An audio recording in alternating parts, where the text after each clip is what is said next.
As midnight approached, the Titanic steamed toward New York Harbor. It was on its maiden voyage from Southampton, England, with 2,200 passengers aboard.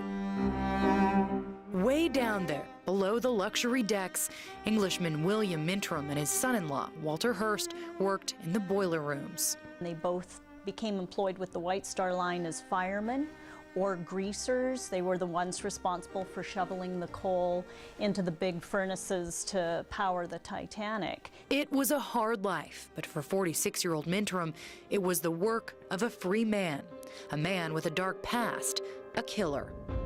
Mintram walked on board the Titanic having done the unthinkable.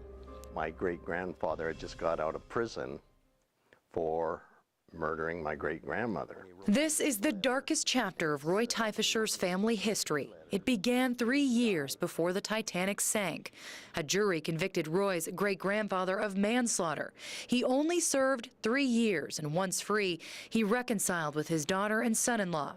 Together, the two men boarded the Titanic.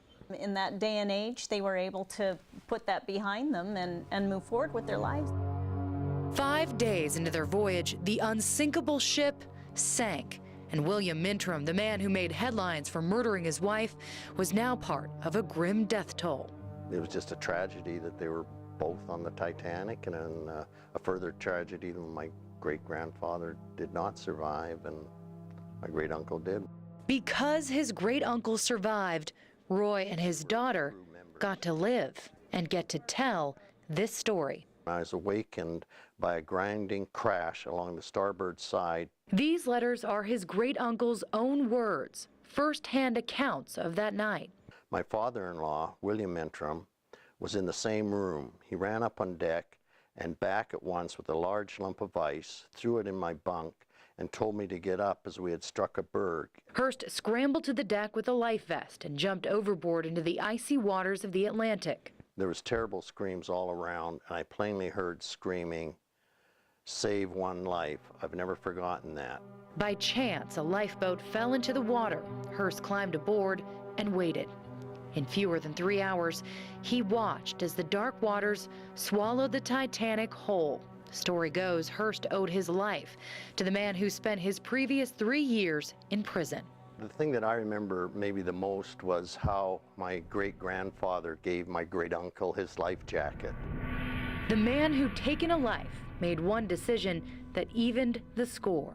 I think for sure he would be thinking of his daughter's happiness and what it would mean to her if she would have lost her husband. This person had his whole life in front of him with his daughter, and they had children together, and I could only imagine perhaps maybe that went through his mind. As you see, you just get this wealth of information. And these days, Susan and her dad do everything they can to fill in the holes about their family, their past. We got a lot of stuff. These two have been digging up their ties to the Titanic. I would guess these are the collapsible up here. It's just fascinating to get into it and learn more and more. If I printed it all out, I think it was 54 pages. They retraced the family line from England to Canada and finally to Idaho.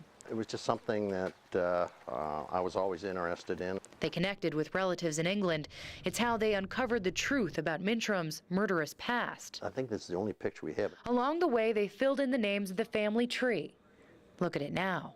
Our history is a fascinating thing, and to be able to have the tools to go back and find out your lineage and people that have been a part of history in your family, that is incredible for me personally. It's a family tree defined by one decision made 100 years ago.